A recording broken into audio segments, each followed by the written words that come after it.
In 5, 4, 3, 2, 1. Welcome, everybody, to another episode of the Moon Tea podcast.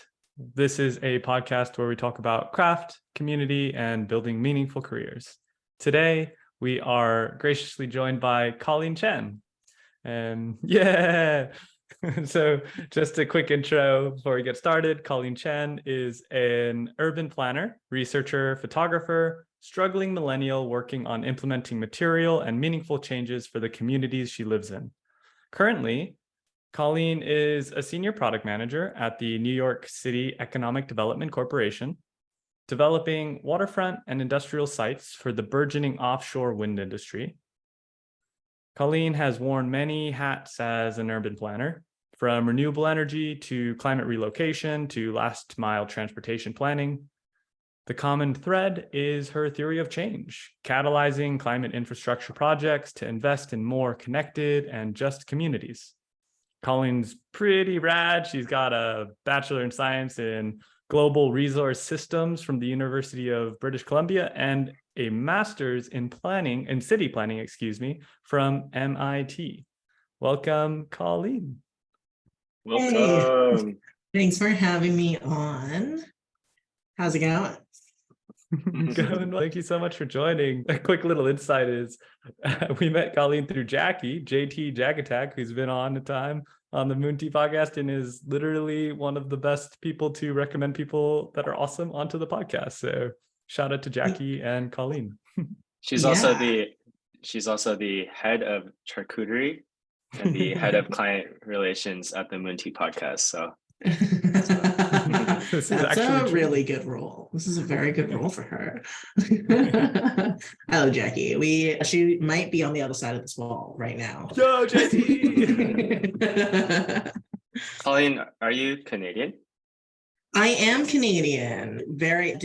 I gave that away. That comes up so quickly in conversation, and I don't even try. Somehow it just happens. I'm like, oh, nice to meet you. Where are you from? And they'll ask me the same thing. But yeah, I am Canadian. I was born and raised in Vancouver, over on the west coast of Canada, and I love it very much, even though I don't live there right now. Cool. Was there anything you wanted to add to the intro? Oh, absolutely not. I think it was perfect as it was. I think I come off really as a really nerdy urban planner, and I try to tamp it down, but then I'm like, I'm a Capricorn. I should just embrace this as a part of my personality. Just keep on going in on that stuff. Yeah, maybe it would be cool to talk about EDC and like the work that they do, and then maybe also Brooklyn Bridge Park, because that's like a super cool project. Also, fun fact, my girlfriend's brother interviewed at EDC. I think he got to the final round. Very cool. Not that this is about him, but what does he do? He does similar stuff, but he just accepted a job in London at a company that I don't know of, but he really liked everyone that he met at EDC. Cool. And I feel like when urban planners like go into that profession, like they think of a company or like a firm like EDC, and then they usually end up like doing other things.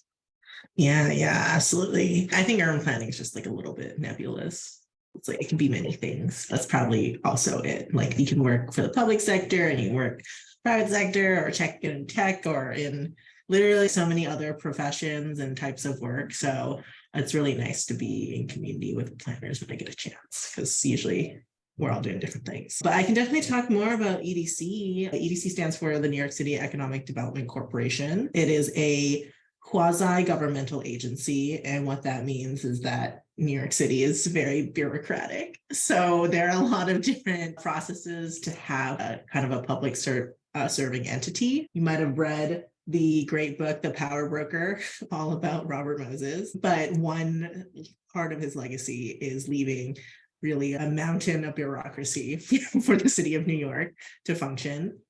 And as a result, the city has created some like entities like EDC that serve the public, but are not necessarily like a regulatory authority. Anyways, long story short, EDC is the workforce and economic development arm for the city. We are quite political, as in like we're like a tool of the mayor's office. With every new election, new priorities come about in the agency, as opposed to maybe like other institutions, like the housing folks, they all focus on housing, and those priorities maybe don't change as much as things that EDC does. But we get to work on all sorts of crazy projects that bring new industry into the city or catalyze new job growth for New Yorkers and ensure that there are local jobs for local people, and city money is being used to do that.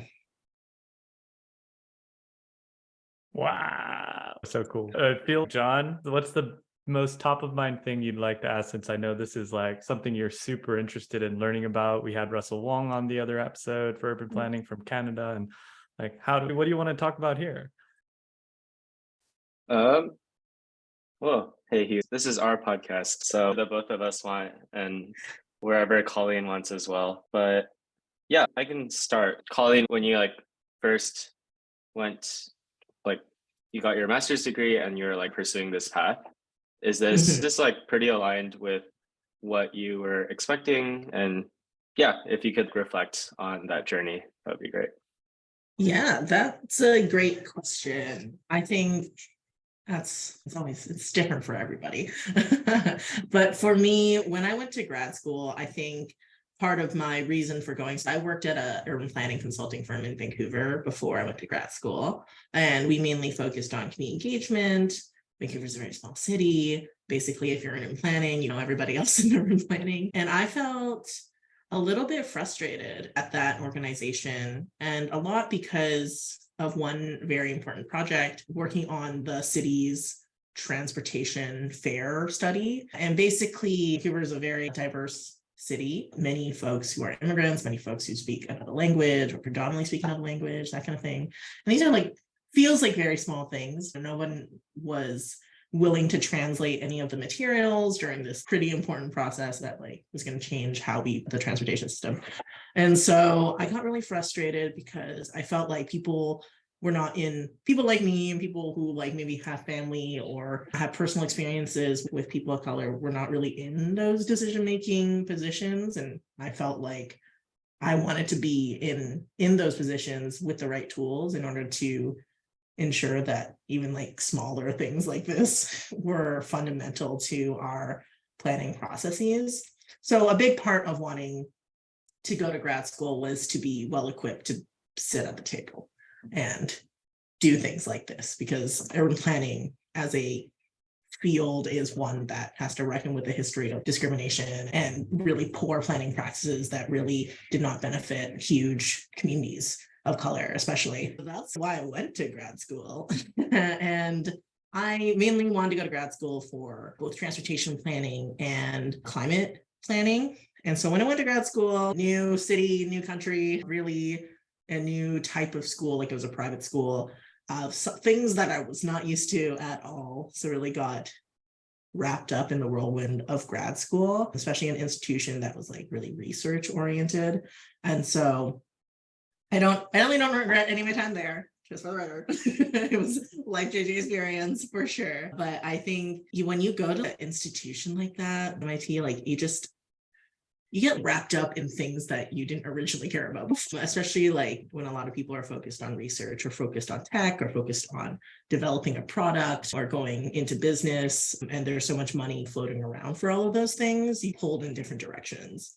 So when I came out of grad school, I started working at a research nonprofit developing a tech product, which sounds like what one would do after they leave a school.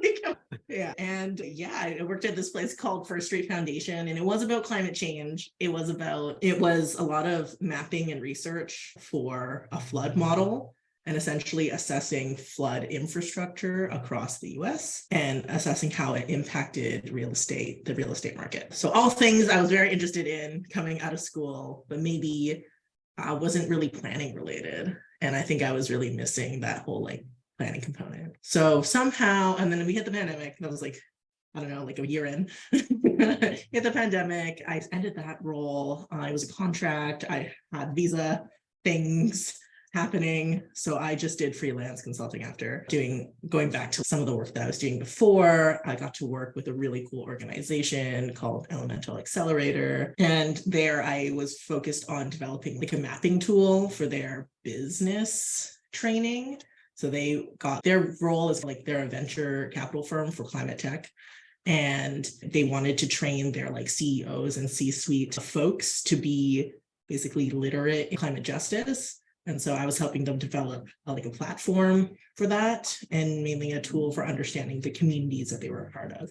That was bringing me like slightly closer back to planning. Eventually, I landed in a transportation planning role at another consulting firm, but this was like a really nice place to be, I think. And going back to New York and to Boston to do this role. And it was really focused on like neighborhood, community, or city-based planning for transportation projects. So I got to do like capital projects or bike projects, last mile distribution, cargo bike projects, and like street design, all sorts of crazy stuff that really brought me back to community. And I was like I really loved that job, but I was looking for, I don't know, for personal reasons, I was looking for like a different place to one, be back in New York, where my community, my personal community was, because that was impacting my day-to-day. And also not necessarily a subject matter change, just like a part in the system change. So I worked a lot on the private side. I wanted to expand the public sector.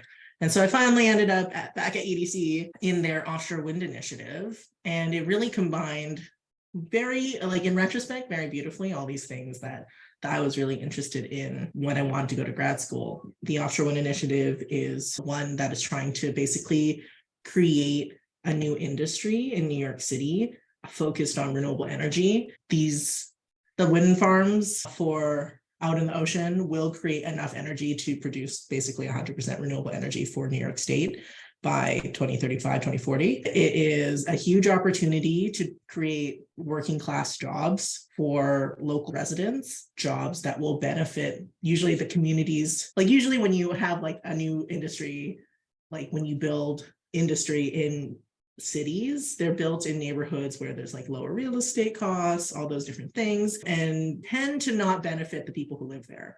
But there's a very conscientious effort in New York City, especially being supported by these environmental justice communities, to bring green industry to these neighborhoods, to invest back in those neighborhoods, to ensure those folks get to be in these well-paying good jobs for this huge opportunity that's coming to the city and to the country. So somehow, very crazily enough, all of my whole job, my new job encompasses like this climate change initiative, this like waterfront resilient planning, this neighborhood planning, and a lot of like freight distribution kind of aspects suddenly that have all coalesced in this one job. So to answer your question in this very roundabout way, yes, I do think I have ended up at a job that represents what I wanted to go to grad school for, but I didn't expect it to happen. Sorry for talking for so long. This is about you. The spotlight is on you. No strings attached, no humbleness. Just this is it. Raw Collyn, all right? Sorry. How dare you talk so long on a podcast where you're the guest? Right. Gosh. Let's end this. Yeah, this is a personal issue. I'm working on it. I'm working on letting the spotlight be on me. Good. You deserve it, because everything that you just said is absolutely incredible. Like, what an amazing journey from your BA to MA to all the different projects that you've worked on. And it's really interesting and it's really inspiring how all these projects are very community driven. I'm curious, just what's your why? Simon Sinek quote, what's your why? I'm just like, how and why are you in urban planning, climate change, offshore wind, renewables? Is it just, yeah, that's such a big question. I think one thing that really motivates me is to be working in climate change is for my family, for like people like my family. Like, I did not come from a lot of money. My family was poor. We were immigrants, and really had a really great social network system that supported our transition into Canadian life, and that allowed me to go to university and those kinds of things. And state of the world, blah, blah, blah, insert the entire state of the world. And now here we are, 30 years later, and I'm trying to, I think, enact change in the world through my work, because I think there needs to be more people who come from these backgrounds in positions where we're investing our money into infrastructure, or investing our money into climate change, where we need to have more money invested into climate change, because it's really impacting, it's going to impact us all in our lifetime pretty much right now, and will only become more and more obvious. And the people who are going to be impacted first and the most are folks from these backgrounds. And I think I see a lot of the time there are people who are quite divorced from that upbringing and unable to see how like direct monetary aid can help folks get food on the table, or how to actually provide help and aid and structural changes that will help the poorest, or the ones who are the most marginalized, the ones who don't have the resources to adapt to climate change.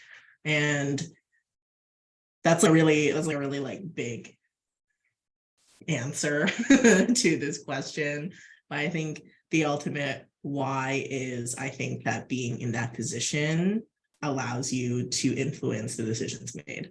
And we need more people who are willing to both be in those positions and speak up about how things are being implemented in order to make things more just and more fair. More just. But yeah, I think that's my vibe.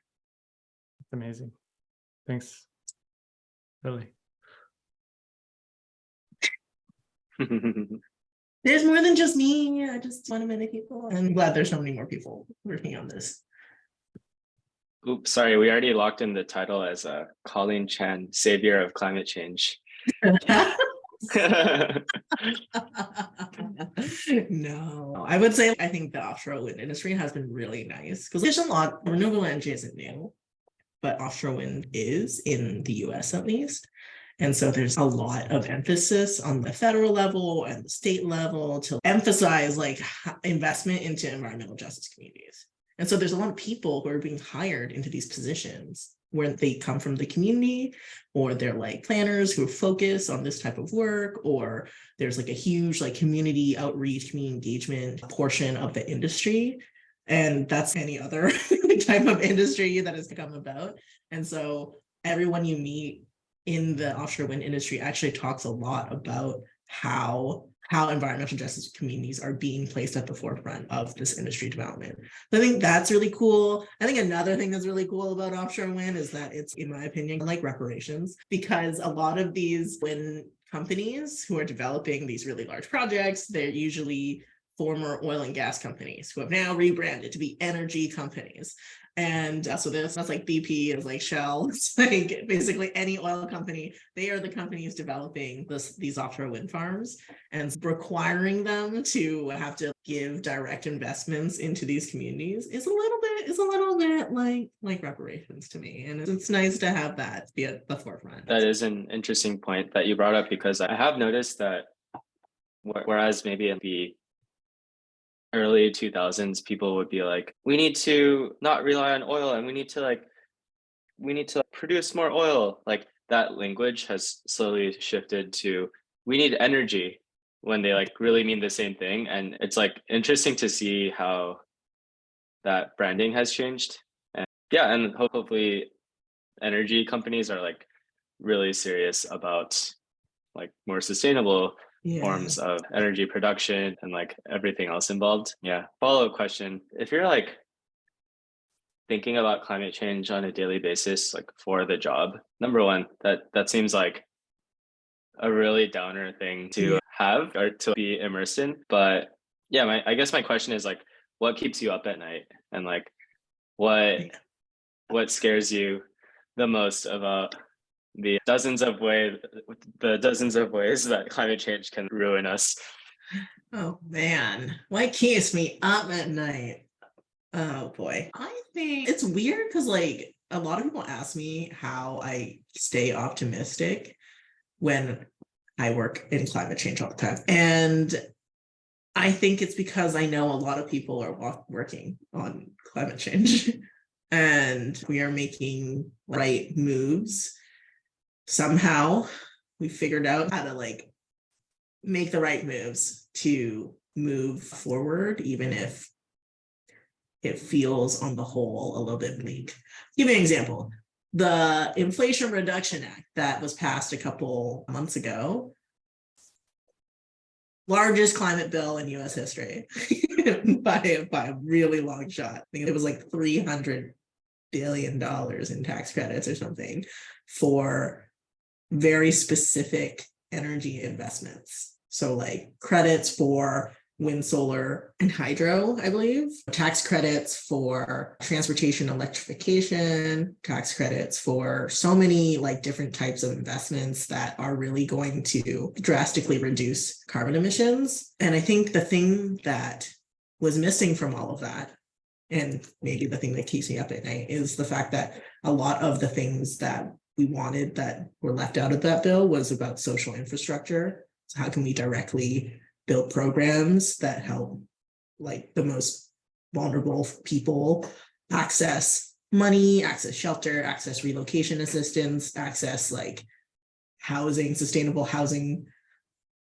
options in the place where they live, in the place that their family has lived for a long time, all these different aspects that we are unable to quantify. And I think what keeps me up at night is our inability to see as society, not like you, me, and you, but like our inability to see as a society how to take care of each other best. I think that's the part that scares me the most. Yeah, and I think that's hard to sit with, because you can see in so many ways the divorce between really the ultra wealthy or like the people with like certain life experiences and those who have had a really hard time in life. Yeah, I think that's what scares me. I recently read this is gonna be a tangent.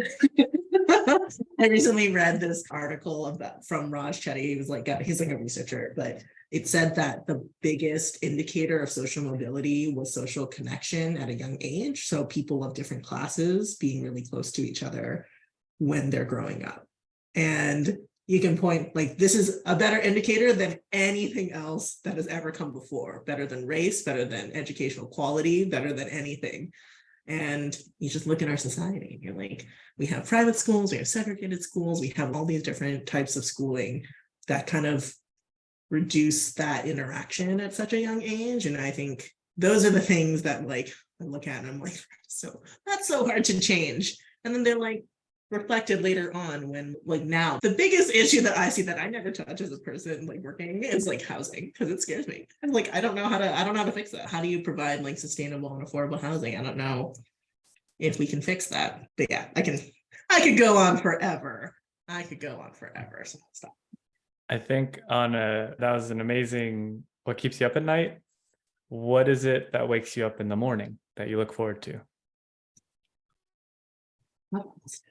I said, how positive. Okay, what wakes me up in the morning? Coffee wakes me up in the morning. Love it. There we go. Coffee until coffee beans die. Sorry. No, yeah, I think what keeps me, I think I said this way. Okay, maybe I can draw something else. Yeah, I think I know that there's a lot of people who are also thinking about these things and working on climate change and fighting the good fight, because I don't know, there's no other option. You like see all this mess and you're like, I either fight or I don't fight. Do I just lie here? Yeah. So I think that's. Or what about instead of fighting, what are some things that get you up in the morning that you see people building that you think are really cool? Yeah. That's a good question. Obviously, there have been really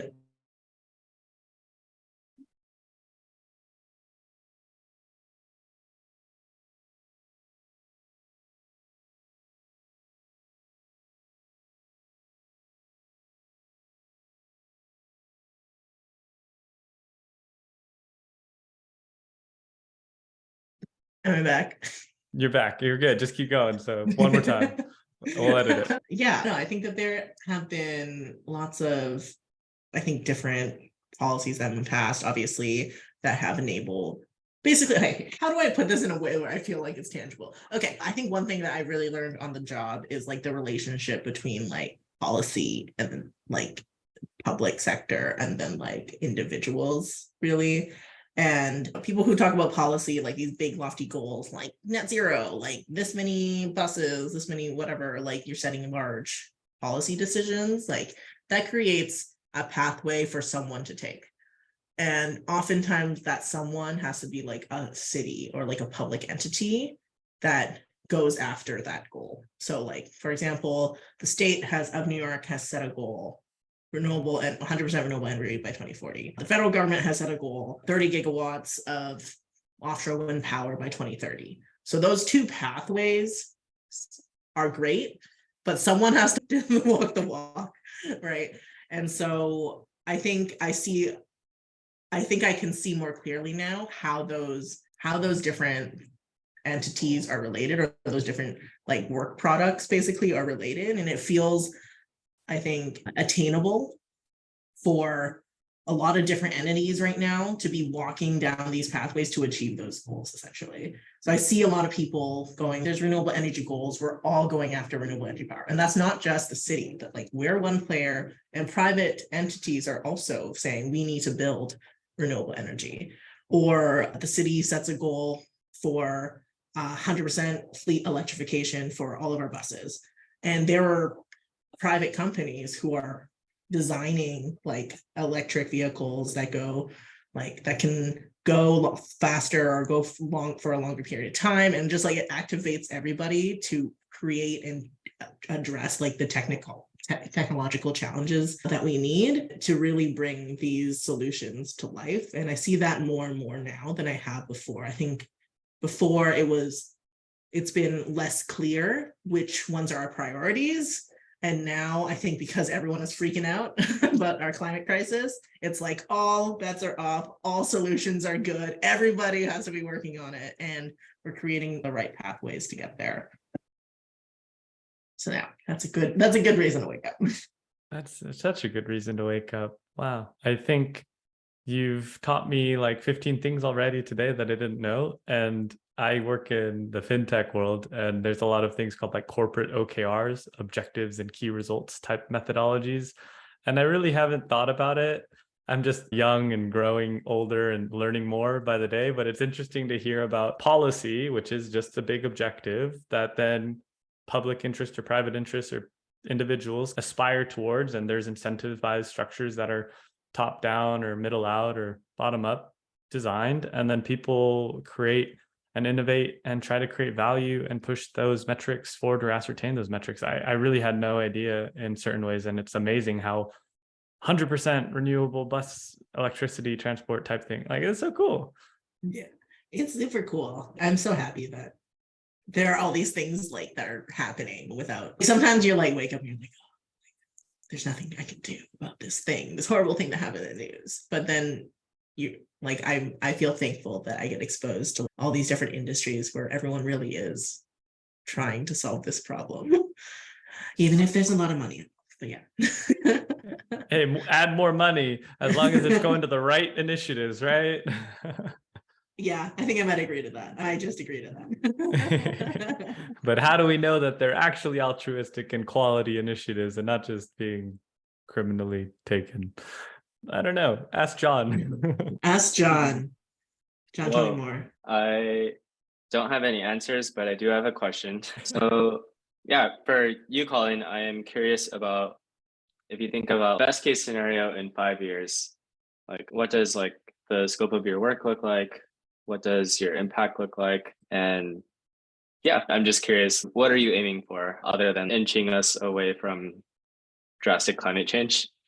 But like as like you as an individual and you as someone with a career and you as someone with like dreams and aspirations. That's a hard one because I don't know if anyone's ever asked me this question like this. Let's see, in 5 years, hopefully the offshore wind industry exists. I say that not only, but because I think it's really important for it to exist. And I hope that I was a part of it existing. And right now it's still early stages. So it'll be really exciting to see offshore wind farms having been built or being built from New York Harbor. So I hope I'll get to see that.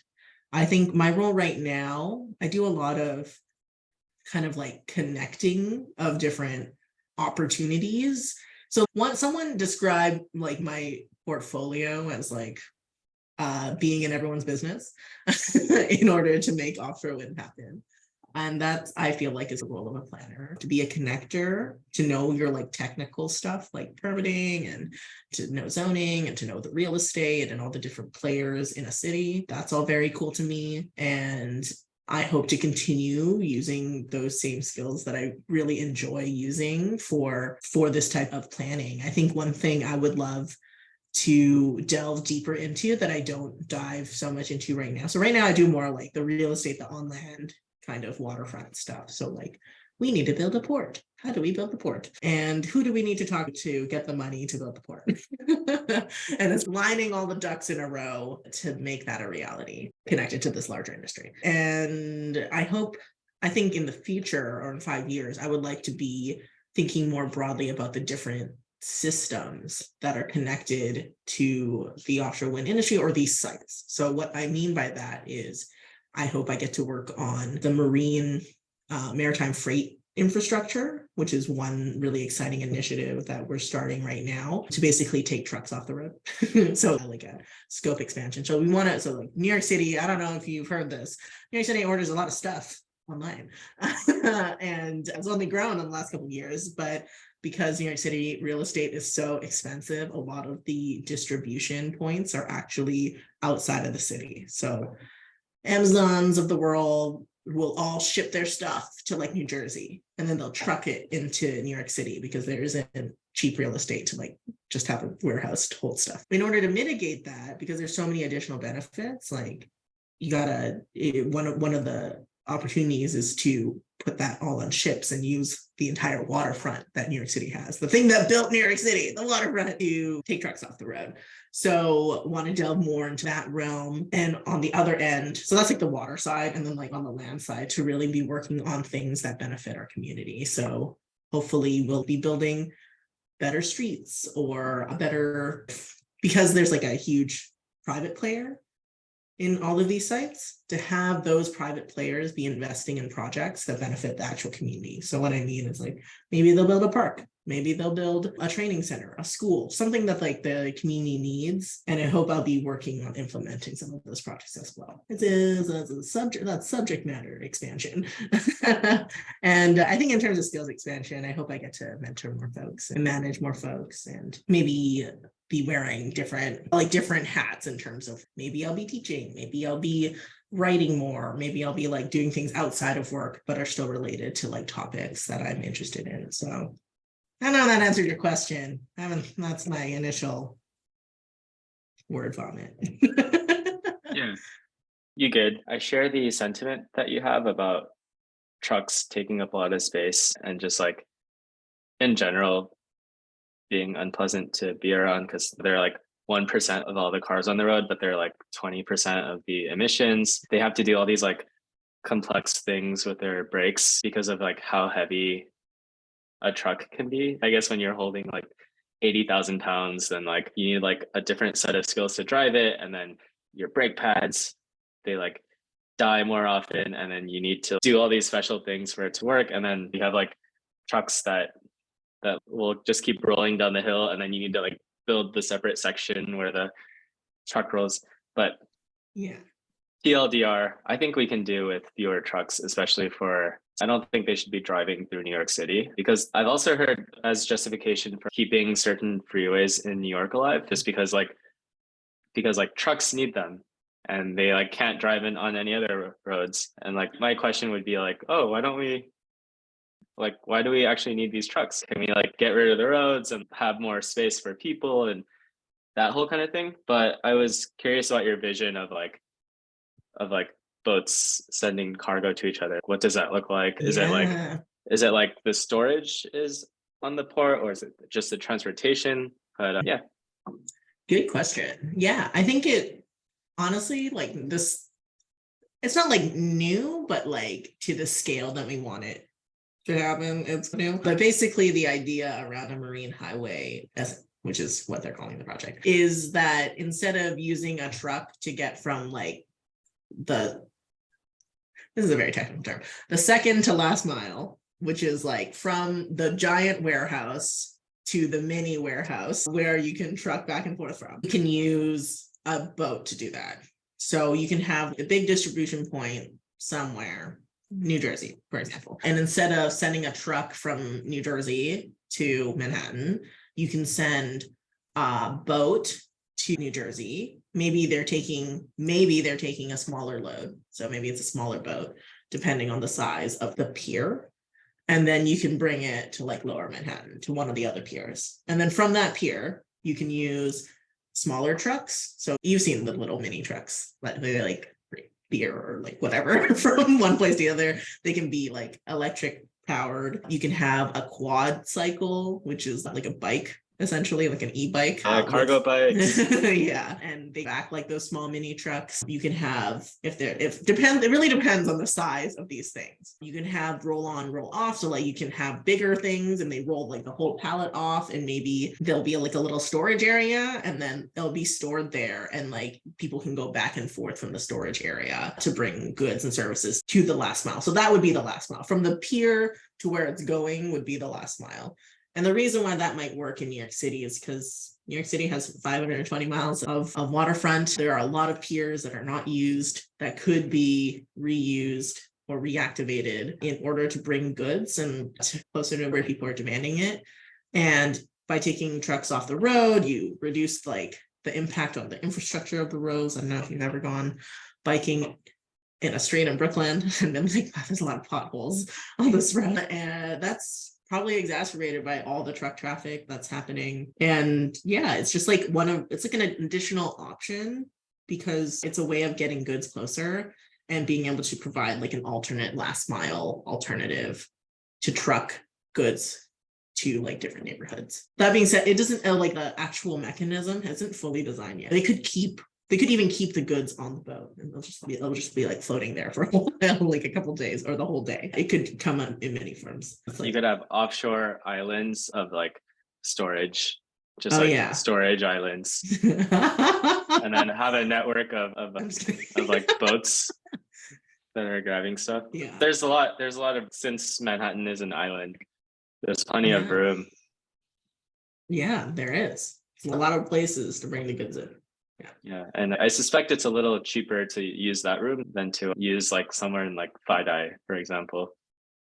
But just a guess. Maybe. I think it really depends because we don't have the boats for it. Like it's like a new thing. You got to really redesign it so that it's more cost effective. But it will be, I think the important part is it'll be emissions reducing and reducing air pollution, which is the other aspect that trucks are causing. Is like trucks are bad. Trucks are bad. I feel like it's probably going to go even more microservice-y with Uber Eats type delivery processes, but for cargo delivery processes. Yeah. I love it. Maybe. Yeah. I might get mad about this. Okay. Gorillas. No. Do you know like Getter? Like DoorDash, grocery. DoorDash, yes. Okay, we'll go with. Sorry, I guess these are all. No te gusta? You don't like them? What's happening? I'm ready. All right, lay it on. Postmates. All right, tell me more. No me gusta. Por qué? I think it's just because of how they're doing it. So basically, a huge criticism of like increasing online is all these distribution like centers. And oftentimes they're in like poorer neighborhoods because that's where all the industrial land is. But things like DoorDash and Getter and Gorillas, these are all like 15-minute like grocery delivery services. They can't have their distribution point like even in like South Brooklyn. They have to have it like in all the action. So you've been seeing a lot of these distribution points start taking up like ground floor retail space in New York City. I don't know about elsewhere. I just know this because I walk around and I'm like, but basically they'll be taking up ground floor retail space. So stores that you would normally be able to walk into and buy something, you're not allowed to walk in and buy things from whatever Gorillas or DoorDash there. It is mainly used as a distribution point in any given community. So instead of a bodega or like some tiny shop or whatever, you'll have all these retail shops that are like just like distribution points now in your neighborhood. And it hasn't been proven that they serve like food deserts or like places where you can't get like goods and services, or I don't know. It makes me so mad. I'm like, this is not the highest and best use, which is like a land use term or zoning term. I don't know. It makes me mad. They serve all of Lower Manhattan. Come on, I'm just kidding. That's It's so annoying. I can't do it. here. I hate it. Here, I hate 15. the joke is that Lower Manhattan is not a food desert. It's like the opposite.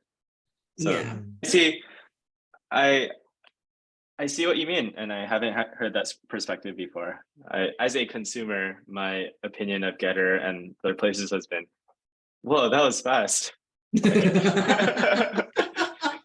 So No. 15-minute delivery is destroying the city. That's my op-ed. Huh. Thoughts, discourse. I never knew Just about kidding. that, to be honest. I just thought that DoorDash and stuff delivered from the actual mom and pop shop or the Pizza Hut or something. Mhm. Like, I don't know if they do that here in Arizona. I'm curious, maybe like on a more dense population, they can come up with some like 15-minute concept. Interesting. Yeah, never heard of that. Yeah. Do you have any other like 15-minute delivery or like good delivery service? Maybe I'm out of the loop. Maybe I'm just not cool. I don't use TikTok either, or Be Real. I don't know, but the times that I've used this stuff, it usually takes 40 to 50 minutes to an hour or so. Huh. Noted. Yeah, I'll look it's it up. kind of crazy. Yeah. That really is. Yeah. And that's Yeah. why Marine Highway should be a business to business service. Marine It means Highway. it's not direct to consumer, like the water thing. Like it means like the good maker is giving it to the good seller. you don't want the people in the waterfront condos to benefit. No, don't let anyone put this on. I'm just kidding. They are benefiting. They're benefiting from the improved air quality And the safe streets. yeah. And Collyn, your quick take on New York City being the first city in North America to implement congestion pricing. Go. What? Oh, wow. Wow. Are you sure they're going to be the first city to implement congestion pricing? I think so. I thought it was sometime next year that it was going to happen. It's already been voted in. I think it might be delayed, but yes. Let's see. Congestion pricing, I think I'm biased. I am an urban planner. I do not drive a car. So I am biased and I say that, yes, it is a very good initiative to have gone through. What congestion pricing does is I think they also have low income programs too for like folks. This is very complicated. This is all very complicated. But by reducing truck traffic or any kind of traffic, like all car and motor vehicle traffic into the central business district, I think it's super important to be having congestion pricing. I think congestion is like a big issue right now for many reasons, and reducing it will reduce traffic. It will make pedestrian experience safer. It's going to raise money for New York City. I know people in New Jersey hate it because like they're like right there. I work here. Like, why won't you let me work here? But I think it's important that there's like many options to bring people into the city that won't toll you. And on the other hand, like people who work in New York but live in New Jersey also don't get taxed in New York. So there's like multiple. I'm not a New York elitist. I just think any city was providing the job may have spent some public resources to create those jobs. So it might be nice to get some sort of revenue to be brought into the city. But I know this is a controversial topic and a controversial opinion. So I will hear other people and their takes. Collyn, are you familiar with the last cycle of like the last election cycle in Vancouver? Oh, yes. Yeah. So I mean, not like what would you super, I know the broad strokes. do you have a message for Ken Sim who God. ran? It's okay. We don't have to. I'm just kidding. We record it. Next question. And last question. Do you want me to tell you? I can tell you. And all right, let's close. Oh no, I got it. I know what to tell Ken Sim. We do need congestion pricing in Vancouver. That's what I would tell Ken Sim. Great. You heard it here first. Also, the road tax was never actually implemented. We wish that it was. Anyway, we ask all our guests this, but two questions. Number one, do you have generic words of wisdom for our 13 to 14 listeners? And then number two, is there anything you want to give a shout out to, or if people are like, oh, I love Colleen's work. And if you want to point them towards something. Wow. Generic words of wisdom. Oh man. I don't know if I have a good one, but maybe I'll be a little bit more vulnerable. Like I think I have gone through a lot of like personal growth in the last couple of years, which require a lot of like reflection and time spent with self. And I think that's something that everyone should spend time, especially if you're in your 20s, but also if later in life, spend time doing, because I think you can only become your best self when you know who you are and you're able to spend time like giving yourself empathy and giving yourself like love. And in addition to self-care, they're not the same. And so I encourage everyone to do that. And then in terms of shouting things out, feel free to Instagram me. That's my public mode of communication. And specific things for your Chinatowns. These are, and other ethnic enclaves. They are important places for important people. My handle on Instagram is Collyn, COINC. You heard it here first. Yes.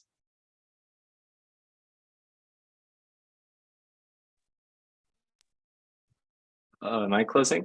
Oh, okay, I can close. That concludes another episode of the Moon Tea podcast, where we talk about craft, community, and building a meaningful career. I'm John. The other guy is Hugh. Thanks again to Collyn for coming on. If anyone listening wants to reach out to us for whatever reason, if you want to sponsor our next trip, international trip in a beach resort, or if you want to say hi and even be a guest, we'll take that too. You can email us at moonteapodcast@gmail.com. And with that, have a good rest of your day, and bye everyone. Peace. Peace. Yay.